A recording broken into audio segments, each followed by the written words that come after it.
Assalamu alaikum, урматтуу мекендештер, жалпы YouTube көрүүчүлөр, баарыңыздарга салам. Туугандар, өзүңүздөр көрүп аткан Hyundai Solaris автоунаасы сатылууда.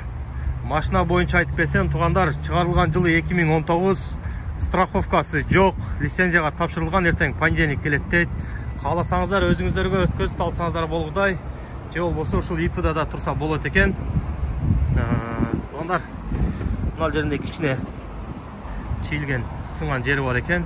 Машинанын өзүнүн родной цвети ак цветте, актын үстүнө ак наклейка басылган.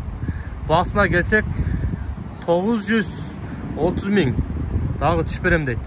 Айта кетчи дагы еще 4 летний дөңгөлөгү бар экен, дискалары менен чогуу. Мен силерге машинанын ички салонун көрсөтүп кетейин.